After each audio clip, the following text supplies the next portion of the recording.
আসসালামু আলাইকুম রহমতুল্লাহ। আমি জাহিদুল ইসলাম জাহিদ, জাপান ইউমে নিহঙ্গো গাক্কু ইউটিউব চ্যানেলের পক্ষ থেকে আপনাদেরকে সুস্বাগতম জানাই।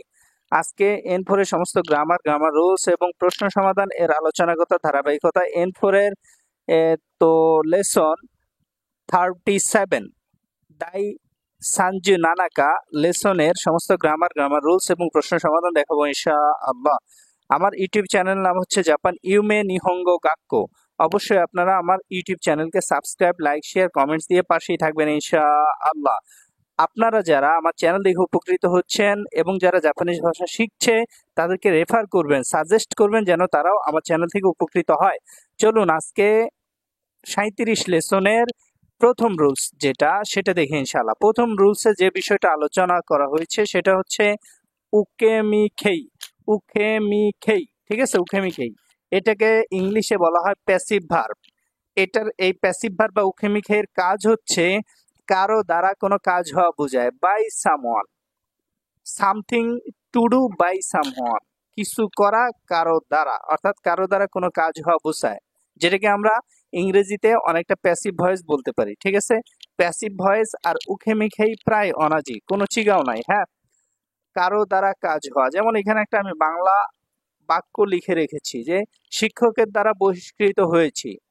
শিক্ষকের দ্বারা বহিষ্কৃত হয়েছে, কার দ্বারা কাজ হয়েছে? এখানে শিক্ষকের দ্বারা কাজ হয়েছে। ঠিক আছে, এইভাবে যেমন আমি মায়ের দ্বারা তিরস্কৃত হয়েছি, ছোট ভাইয়ের দ্বারা আমার জিনিস নষ্ট হয়েছে, কারো দ্বারা কোনো কাজ হওয়া। অথচ এই বাক্যটাকে আমরা অ্যাক্টিভ ভয়েসে কিভাবে বলতাম? যে শিক্ষক আমাকে বহিষ্কার করেছেন। তো শিক্ষক আমাকে বহিষ্কার করেছেন এই কথাটা এভাবে না বলে আমি শিক্ষকের দ্বারা বহিষ্কৃত হয়েছি, তখন এইভাবে বলা হয়, তখন এটা হয়ে যায় প্যাসিভ ভার্ব বা ইংরেজিতে হচ্ছে প্যাসিভ ভয়েস, যেটা জাপানিজ ভাষায় বলা হয় উখেমিখেই। ঠিক আছে ভাই, ইনশাআল্লাহ।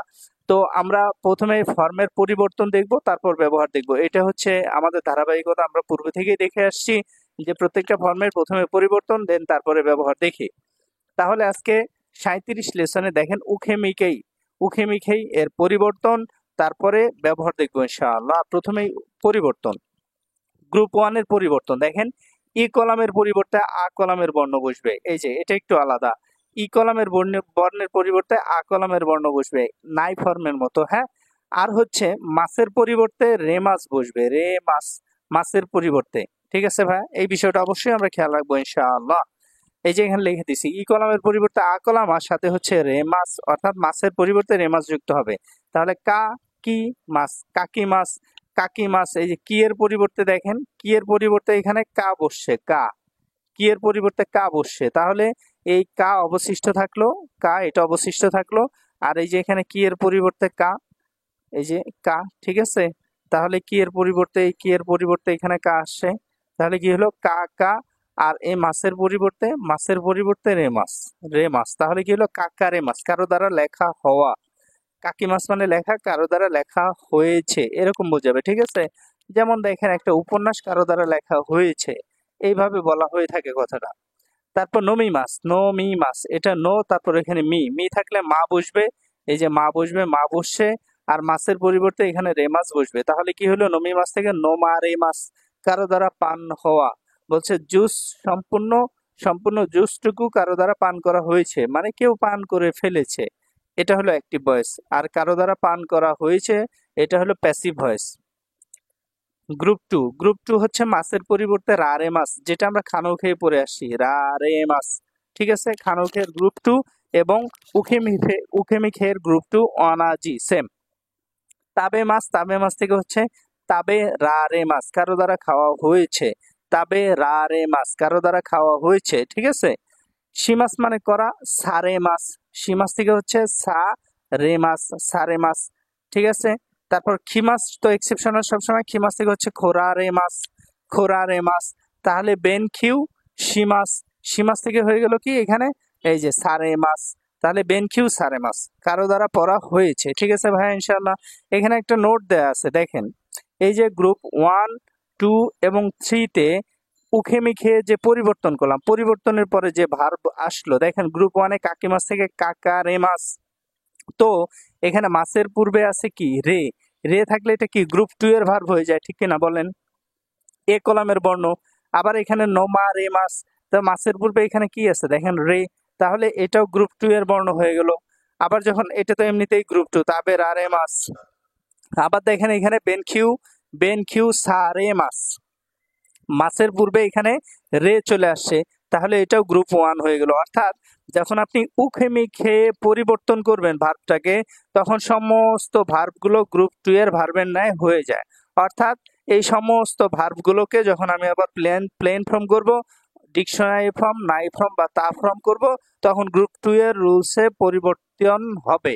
গ্রুপ টু এর রুলসে এগুলো ডিকশনারি ফর্ম, নাই ফর্ম বা তা ফর্ম হবে। যেমন কাকারে মাস, এটা যেহেতু এখন রে আছে, গ্রুপ টু এর মতো হয়ে আছে, তাহলে এখানে মাসের পরিবর্তে রু, ডিকশনারি ফর্ম। কাকারে রু, কাকারে নাই, কাকারে তা। সেম আবার গ্রুপ টু তে যে ভার্ব ছিল তাবের আরে মাস আমরা দেখে আসছি, তাহলে এখানে মাস আছে, মাস, আর এটা হলো রে, গ্রুপ টু, এটা তো এমনিতেই এখানেও সেম, তাবের আরে রু, তাবের আরে নাই, তাবের আরে তা। আবার বেনকিউ সারে মাস থেকে সেম অনাজি, এখানে মাসের পরিবর্তে হবে বেনকিউ সারে রু, বেনকিউ সারে নাই, বেনকিউ সারে তা। তাহলে ডিকশনারি ফর্ম, নাই ফর্ম, তা ফর্ম এর ক্ষেত্রে সবগুলো গ্রুপই গ্রুপ টু এর রুলস অনুযায়ী পরিবর্তন হবে। অর্থাৎ গ্রুপ টু এ ডিকশনারি ফর্ম করলে মাসের পরিবর্তে রু বসে, নাই ফর্ম করলে মাসের পরিবর্তে নাই বসে, তা ফর্ম করলে মাসের পরিবর্তে তা বসে, এগুলোই বসবে। ঠিক আছে ভাই, ইনশাআল্লাহ। এই ছিল পরিবর্তন এবং সেই অনুযায়ী প্লেন ফর্মে আলোচনা। এখন দেখুন আমরা ব্যবহার দেখি, উখেমিখে এর ব্যবহার। এটা তো প্রথমেই বলে আসছি যে উখেমিখে এর ব্যবহার হলো কারো দ্বারা কাজ হওয়া বোঝায়, কারো দ্বারা কাজ হওয়া বোঝায়। ভাই এই বিষয়টা অবশ্যই আপনার খেয়াল রাখবেন, উখেমিখেই হচ্ছে কারো দ্বারা কাজ হওয়া বোঝায়, যেটাকে আমরা প্যাসিভ ভয়েস বলি ইংরেজিতে। এখানে একটা নোট, এখানে যে উদাহরণগুলো নিয়ে আসবো, এই যে 1 নম্বর একটা টপিক্সের একটা উদাহরণ আছে, এখানে 2 নম্বর টপিক্সে একটা উদাহরণ আছে। যে উদাহরণগুলো নিয়ে আসবো, এই উদাহরণগুলোর ক্ষেত্রে যে ব্যক্তির দ্বারা, যার দ্বারা কাজ হবে, সে যদি সাবজেক্ট হয় তাহলে তার সাথে গা পার্টিকেল বসবে, অথবা সে যদি অবজেক্ট হয় তাহলে তার সাথে নি পার্টিকেল বসবে। ভাইয়া সে যদি সাবজেক্ট হয়, সাবজেক্ট হলে তার সাথে গা পার্টিকেল বসবে, আর সে যদি অবজেক্ট হয় তাহলে তার সাথে নি পার্টিকেল বসবে। এটা কোথায় কিভাবে বসবে অবশ্যই আমি উদাহরণের সময় বুঝিয়ে দিব, এতটুকু মনে রাখেন। যে ব্যক্তির দ্বারা, যার দ্বারা কাজ হবে, সে সাবজেক্ট হলে তার সাথে গা, সে অবজেক্ট হলে তার সাথে নি বসবে। তাহলে দেখুন এখন আমরা প্রথমে একটা স্ট্রাকচার, আপনাদের বইয়ে যে মিন্নানো নিহঙ্গ বই যে উদাহরণটা আছে, স্ট্রাকচার আছে, সেই স্ট্রাকচার অনুযায়ী আমরা উদাহরণ দিয়ে বোঝার চেষ্টা করবো ইনশাআল্লাহ। দেখুন এখানে যে বিষয়টা, কন্ডিশন, যে প্রেক্ষাপটটা, সেটা এখানে দেখানো আছে যে পার্সন নাউন 1 সাথে ওয়া পার্টিকেল, তারপর পার্সন নাউন 2, এখানে আমি ব্র্যাকেটে লিখে দিয়েছি যার দ্বারা কাজ হবে। যেহেতু এটা বাক্যের মাঝে, তাহলে এটা অবশ্যই অবজেক্ট নাউন, এবং অবজেক্ট নাউন হলে এর সাথে নি পার্টিকেল। আর যেহেতু এই ব্যক্তির দ্বারা কাজ হচ্ছে, তাহলে এখানে ভার্বটা অবশ্যই প্যাসিভ ভার্ব হবে। যেমন আমি যদি এই উদাহরণটা দেখি, N4 এর এই উদাহরণটা আগে দেখি, দেন তারপর অন্য বিষয়ে আলোচনা করি। দেখেন, ওয়াতাশি ওয়া আমি সেনসেই নি শিক্ষকের দ্বারা হোমেরারে মাস্তা প্রশংসিত হয়েছি। এখানে সেন্সে হচ্ছে অবজেক্ট নাউন। আমরা N5 এ পড়ে আসছি, আমি স্পেশালি বুঝিয়েছি যে যদি বাক্যকে কে বা কাকে বা কার দ্বারা কাজ হয়েছে, কে কাজ করেছেন বা কার দ্বারা কাজ হয়েছে, এই কথা দিয়ে প্রশ্ন করলে যে উত্তর পাওয়া যাবে। যেমন এখানে যদি বলি যে কার দ্বারা প্রশংসিত হয়েছেন, শিক্ষকের দ্বারা, তাহলে এখানে উত্তরে আসছে শিক্ষক। শিক্ষক যদি বাক্যের মাঝে থাকে তাহলে এটা অবজেক্ট নাউন, আর শিক্ষক যদি বাক্যের শুরুতে থাকে তাহলে এটা সাবজেক্ট নাউন। অবজেক্ট নাউন হলে প্যাসিভ ভার্বের ক্ষেত্রে, উখেমিখে এর ক্ষেত্রে অবজেক্ট নাউন যার দ্বারা কাজ হয়েছে তার সাথে নি পার্টিকেল, এবং যদি সেটা আবার সাবজেক্ট নাউন হয়ে যায় প্যাসিভ ভার্বের ক্ষেত্রে, সেই সাবজেক্ট নাউন যার সাথে কাজ হয়েছে তার সাথে গা পার্টিকেল বসবে। এটা একটা ইম্পর্টেন্ট এবং গুরুত্বপূর্ণ বিষয়, এটা অবশ্যই মনে রাখতে হবে ইনশাআল্লাহ। ঠিক আছে ভাই, আরেকটা বিষয় এখানে দেখেন যে এখানে বাক্য কি ছিল, অতাশিওয়া আমি সেনসেইনি শিক্ষকের দ্বারা হোমেরারে মাস্তা প্রশংসিত হয়েছি। আবার দেখেন সেনসেইগা, এখানে যেহেতু এটা এসে এখানে সাবজেক্ট হয়ে গেল, সাবজেক্ট হলে গা, সেনসেইগা ওয়াতাশিনি হোমেরারে মাস্তা, শিক্ষক আমাকে প্রশংসিত করেছেন। অর্থাৎ শিক্ষকের দ্বারা আমি প্রশংসিত হয়েছি, ওইটাই শিক্ষক আমাকে প্রশংসিত করেছেন, মানে শিক্ষক আমার প্রশংসা করেছেন, সহজ বাংলা। তো যখন এটা প্যাসিভ ভার্ব হয়ে যায় তখন বাংলাটা তো আর এরকম থাকে না। তো শিক্ষক আমার প্রশংসা করেছেন, তো শিক্ষকের সাথে এখানে গা পার্টিকেল এবং অতাশি এখানে এসে আবার দেখেন অবজেক্ট নাউনের ভূমিকা পুরা করছে, এই জন্য আমার প্রশংসা করেছেন, আমাকে মার্ক করার জন্য এখানে আমার সাথে নি বসছে। ঠিক আছে ভাই, এই প্যাস লাগানো যাবে না, এটা মাথায় রাখতে হবে। তাহলে প্যাসিভ ভার্বের ক্ষেত্রে যার দ্বারা কাজ হবে সে যদি অবজেক্ট নাউন হয় অবজেক্ট নাউনের সাথে নি, সে যদি সাবজেক্ট নাউন হয় তার সাথে গা বসবে। আর আমি আমার কাজ করা হচ্ছে, এখানে প্যাসিভ ভার্ব হচ্ছে আমার কাজ অন্যের দ্বারা করা হচ্ছে, তাহলে আমি যদি সাবজেক্ট হই আমার সাথে ওয়া, আবার আমি যদি অবজেক্ট হই আমাকে নির্দিষ্ট করার জন্য আমার সাথে নি। অর্থাৎ যার দ্বারা কাজ হবে তার সাথে গা থাকলে আমার সাথে নি, আবার যার দ্বারা কাজ হবে তার সাথে নি থাকলে আমার সাথে ওয়া বসবে। শেষ, সহজ কথা। এটা হচ্ছে মূল বিষয়। এই বাক্যটাই N5 এ আমরা এইভাবে করে আসছি, সেন্সেই ওয়া ওয়াতাশিও হোমে মাস্তা, শিক্ষক আমার প্রশংসা করেছেন। এই N5 এর সাধারণ বাক্যটাকে প্যাসিভ ভার্বে নিয়ে এসে এভাবে বলা যায় এবং এইভাবে বলা যায়। এটা ছিল প্রথম একটা স্ট্রাকচার এবং প্রথম একটা গ্রামার ভাইয়া, খুবই মনোযোগের সাথে বুঝবেন ইনশাআল্লাহ। এখানে কিন্তু বেশ কিছু পয়েন্টস আছে, আমি আবারও আপনাদেরকে বলি, আপনারা একটু নোট করেন। প্যাসিভ ভার্বের ক্ষেত্রে উখেমিখের ক্ষেত্রে যার দ্বারা কাজ হবে তার সাথে নি পার্টিকেল বসলে, যেহেতু আমার কাজ সে করে দিচ্ছে, আমার কাজ অন্যের দ্বারা হচ্ছে, তাহলে তখন আমার সাথে ওয়া। এবং আবার আরেকটা বাক্যের প্যাটার্ন হচ্ছে যার দ্বারা কাজ হচ্ছে তার সাথে যদি গা বসে তাহলে আমাকে মার্ক করার জন্য আমার সাথে নি বসবে। আর যার দ্বারা কাজ হচ্ছে সে অবশ্যই অবজেক্ট নাউন হলে নি বসবে। এটা হলো প্রথম বোঝার বিষয়, যে যার দ্বারা কাজ হচ্ছে তার সাথে নি না গা বসবে, এটা আপনাকে প্রথম বুঝতে হবে। অবজেক্ট নাউন হলে নি বসবে, সাবজেক্ট হলে গা বসবে। তো এর সাথে যদি নি বসে আমার সাথে ওয়া বসবে, এর সাথে গা বসলে আমার সাথে নি বসবে। বাস, খুব সহজ এবং সাধারণ উপস্থাপন। আশা করি আপনারা সবাই বুঝতে পেরেছেন।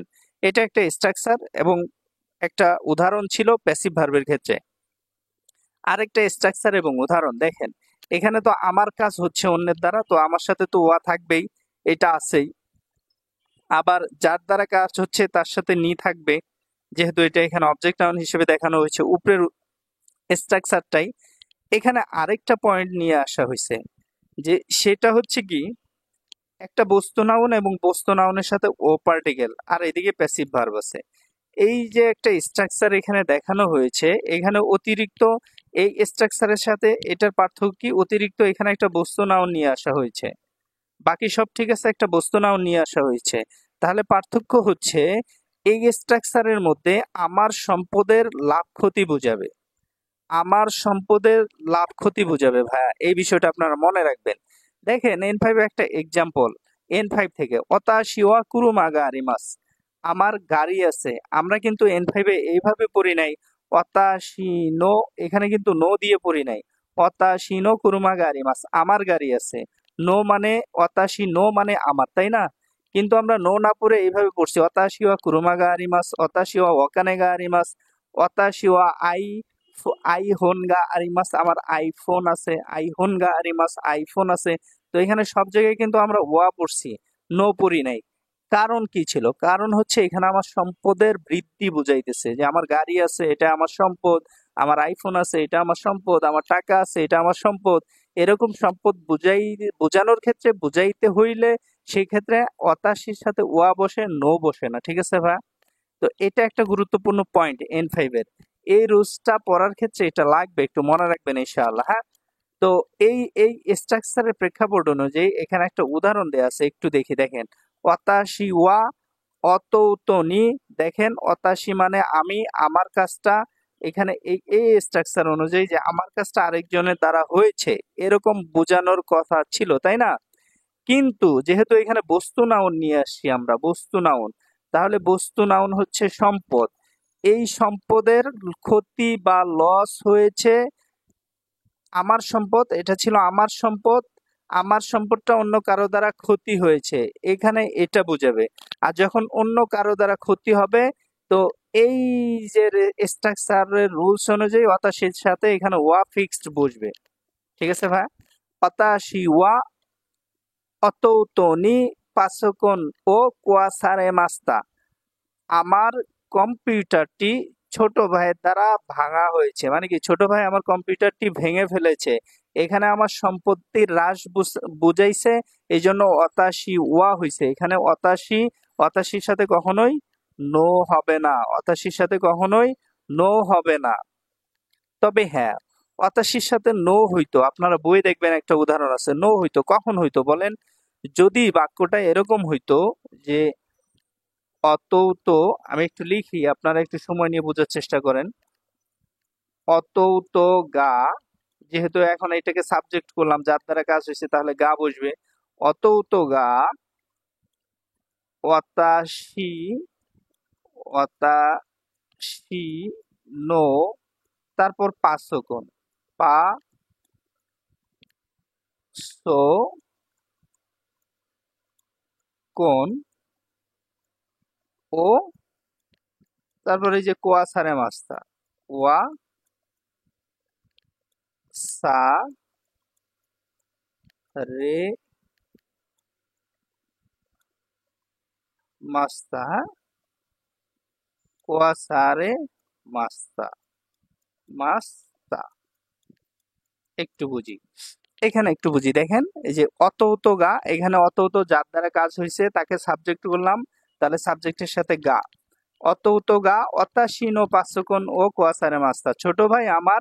এখানে আবার দেখেন অতাশির সাথে আমি এখানে নো বসিয়েছি। কেন নো বসিয়েছি? এখানে তো আমি বললাম সম্পদের ক্ষতি হলে এখানে নো বসবে না, সবসময় ওয়া বসবে। এখানে বলার উদ্দেশ্য মানে এটা লেখার উদ্দেশ্যটা আপনাকে স্পষ্ট বুঝতে হবে। এখানে এই যে পুরা কথাটা অতাশি নো পাঁচকোণ, এই পুরা কথাটা এখানে অবজেক্ট নাউন। আমার কম্পিউটার, এই পুরা কথাটা অবজেক্ট নাউন। এখানে শুধু অতাশি আলাদা শব্দ না, অতাশি নো পাঁচকোণ পুরাটা এখানে অবজেক্ট নাউন, কিন্তু এখানে শুধু অতাশি এটা সাবজেক্ট। এই জন্য অতাশির সাথে এখানে ওয়া বসছে। কিন্তু যখন আমি অতাশি নো পাঁচকোণ বলতাম, তখন এই জায়গায় অতাশি নো পাঁচকোণ হইতো, আর এবং এটা পুরাটাই অবজেক্ট নাউন হইতো, অবজেক্ট নাউনের সাথে ও পার্টিকেল বসতো। এইটা পুরাটা অবজেক্ট নাউন এবং অবজেক্ট নাউনের সাথে ও পার্টিকেল, এই পুরাটা একটা শব্দ। এখানে ভেঙে ফেলার কোনো সুযোগ নাই বা ভেঙে দেখার কোনো সুযোগ নাই, এই জন্য এখানে নো হইছে ভাইয়া।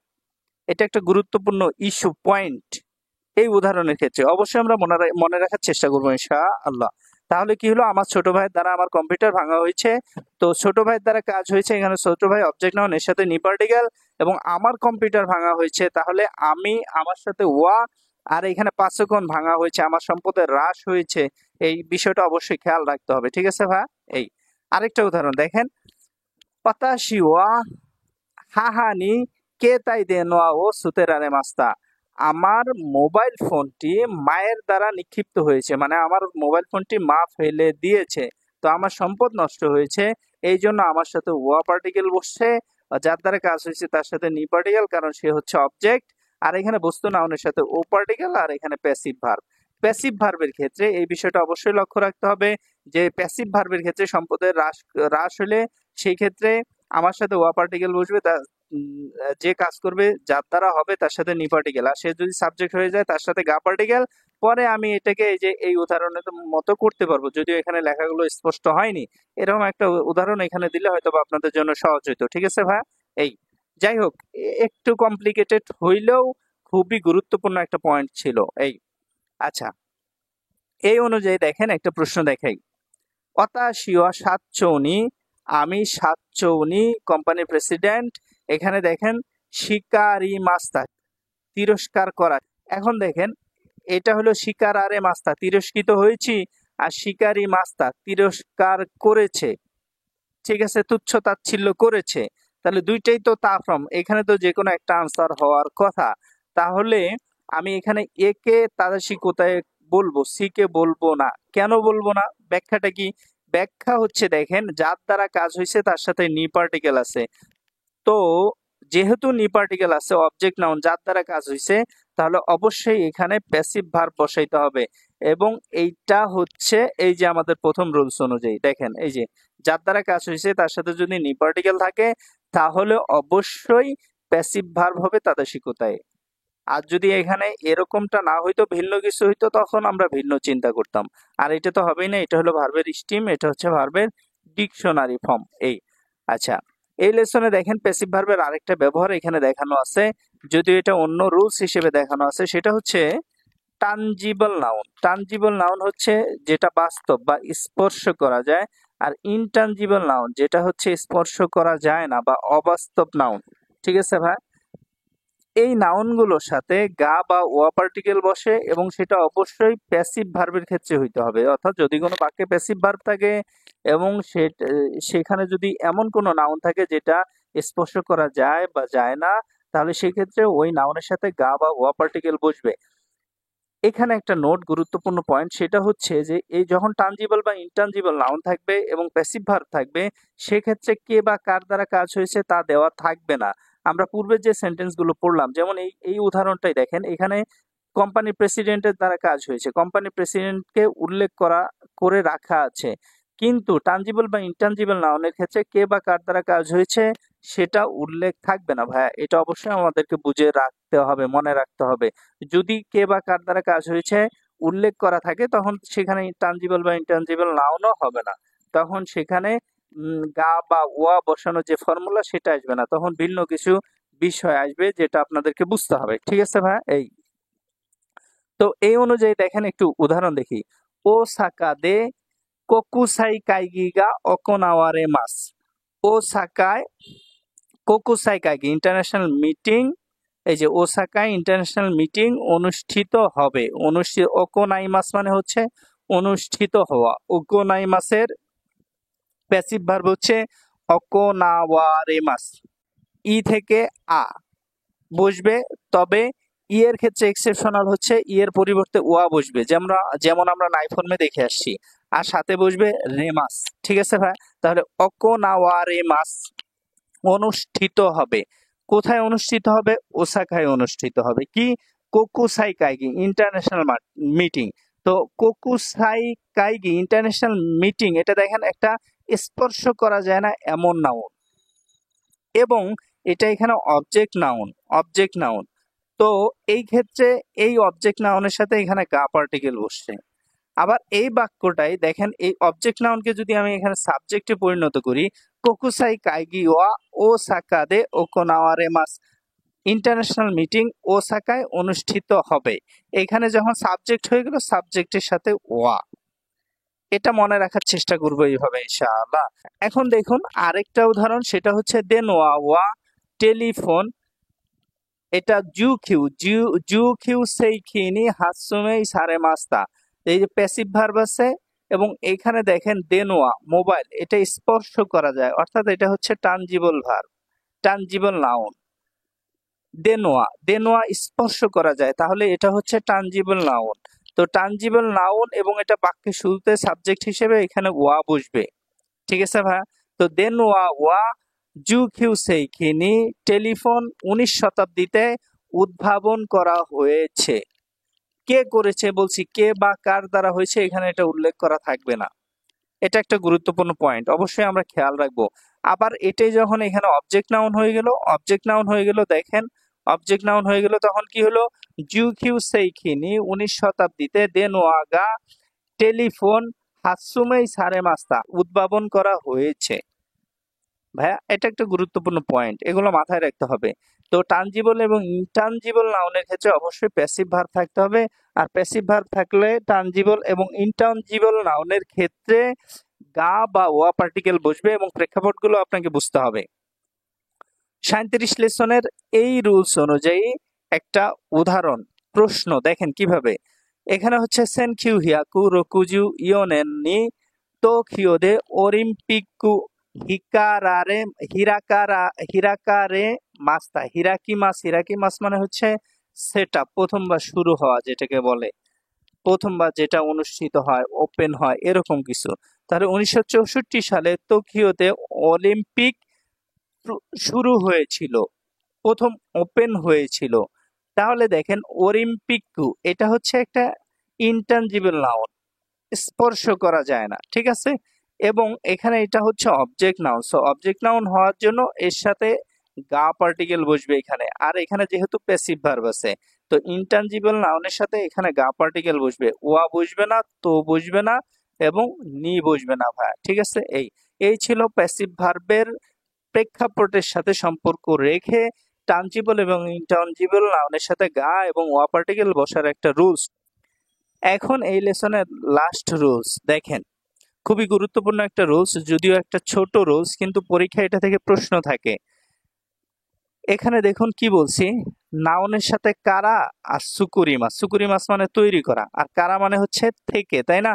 তাহলে এই নাউন থেকে তৈরি হবে। তো এখানে ধরেন, এখানে হচ্ছে যে গম থেকে মদ, বিয়ার তৈরি হবে, গম থেকে বিয়ার তৈরি হবে। তো এখানে মূল উপাদান ছিল গম, তাই না? তো গম থেকে এখানে বিয়ার তৈরি হলো, তাহলে ভাই এই বিয়ারের মধ্যে কি বিয়ার দেখে বোঝা যায় যে এটা গম থেকে তৈরি হয়েছে? ওসাকে, অ্যালকোহল, যেটা জাপানিজ ওয়াইন, রাইস ওয়াইন, ওসাকে, ওসাকে দেখে কি বোঝা যায় এটা ভাত থেকে তৈরি হয়েছে? সো যখন কোনো উপাদান তৈরি হওয়ার পর সেই উপাদানে মূল উপাদানের অস্তিত্ব বোঝা না যায়, তখন সেই ক্ষেত্রে মূল উপাদানের সাথে কারা বসে। এই রুলসটা ফিক্স ভাই, কারা এবং সুকুরি মাছ থাকবে। আবার যখন আপনি যে তৈরিকৃত উপাদানের মধ্যে মূল উপাদানকে বোঝা যায়, তখন সেই ক্ষেত্রে নাউনের সাথে দে বসবে। দে মানে দিয়ে, কারা মানে থেকে। যেমন এটা যদি উদাহরণ দেই, যে কাঠ দিয়ে চেয়ার তৈরি হয়, তাহলে চেয়ারের মধ্যে দেখবেন কাঠ, অর্থাৎ এই চেয়ারটাকে দেখলেই বোঝা যায় এটা কাঠের চেয়ার, তাহলে ওই কাঠের সাথে দে পার্টিকেল বসবে। কিন্তু গম থেকে বিয়ার তৈরি হয়, বিয়ার দেখলে বোঝা যাবে না এটা গম থেকে তৈরি হয়েছে, তাহলে গমের সাথে কারা বসবে। আর সুকুনি মাছ দুই জায়গাতেই থাকবে। এটা একটা গুরুত্বপূর্ণ রুলস, একটা গুরুত্বপূর্ণ পয়েন্ট। অবশ্যই সবাই বুঝবেন এবং পরীক্ষার জন্য নিজেকে প্রিপেয়ার করবেন ইনশাআল্লাহ। দেখেন এক্সাম্পল, বিরুয়া, বিয়ার, মুগিকারা সুকুরারে মাছ। বিয়ার গম থেকে তৈরি করা হয়, বিয়ার গম থেকে তৈরি করা হয়। তাহলে দেখেন এই যে গম থেকে বিয়ার তৈরি হয়েছে, তো গম থেকে যে বিয়ার হয়েছে, বিয়ার দেখলে কখনো বোঝা যাবে না যে এটা গম থেকে আসছে। তাহলে যখন বোঝা না যাবে, মূল অস্তিত্ব বোঝা না যাবে, তখন যে উপাদান থেকে তৈরি করা হবে তার সাথে কারা বসবে। এই আবার দেখেন নিহন্ন ইয়ে ওয়া, জাপানের বাড়ি, ইয়ে মানে বাড়ি, কি দে সুকুরারে মাস্তা, কি কাঠ দিয়ে তৈরি করা হয়েছে। তো জাপানে কাঠের বাড়ি দেখলেই বোঝা যায় এটা কাঠ দিয়ে তৈরি হয়েছে। তাহলে তৈরিকৃত উপাদানের মধ্যে মূল উপাদানের অস্তিত্ব বোঝা গেলে মূল উপাদানের সাথে দে পার্টিকেল বসে। ঠিক আছে ভাই, এটা একটা গুরুত্বপূর্ণ পয়েন্ট, গুরুত্বপূর্ণ ইস্যু, আপনার পরীক্ষায় আসার সম্ভাবনা আছে। তাহলে দেখেন এই রুলস অনুযায়ী একটা প্রশ্নের প্যাটার্ন কিভাবে আসে একটু দেখি। কোন কামি বুকুরো হবে, এখানে একটা তেন তেন, কোন কামি বুকুরো ওয়া, এই কাগজের ব্যক্তি, কামি সুকুরারে মাস্তা, কামি নানি নানি সুকুরারে মাস্তা, এই কাগজের ব্যক্তি কাগজ দিয়ে অথবা থেকে তৈরি হয়েছে। এখন কাগজের ব্যাগটি কাগজ থেকে তৈরি হয়েছে, এই কাগজের ব্যাগের মধ্যে কাগজের অস্তিত্ব বোঝা যায়। তো যখন অস্তিত্ব বোঝা যায় তখন দে বসবে, আর যখন অস্তিত্ব বোঝা যাবে না তখন কারা বসবে। তো এই উদাহরণে অস্তিত্ব বোঝা যাচ্ছে যে কাগজের ব্যাগটি কাগজ থেকে তৈরি হয়েছে, এই অস্তিত্ব বোঝা যাচ্ছে, এই জন্য এখানে দে বসবে, কারা বসবে না। দামে নত বসবেই না, এ বসবেই না। ঠিক আছে ভাই, এই আর কি। তো সবাই আমার জন্য দোয়া করবেন। আরেকটা গুরুত্বপূর্ণ বিষয়, আমি মানুষ, ভুলের ঊর্ধ্বে নই, আমারও ভুল থাকতে পারে। সব বিষয় যে আমি খুব ভালোভাবে উপস্থাপন করতে পারবো এমনটাও নয়। সবাই আমার জন্য দোয়া করবেন, ক্ষমা সুন্দর দৃষ্টি দেখবেন। অবশ্যই আমি সবার জন্য দোয়া করবো ইনশাআল্লাহ। হাই মিনাসান মিতে কুরিতে আরিগাতো গুজাইমাস, কোকোরো কারা আরিগাতো গুজাইমাস। আসসালামু আলাইকুম ওয়া রাহমাতুল্লাহ।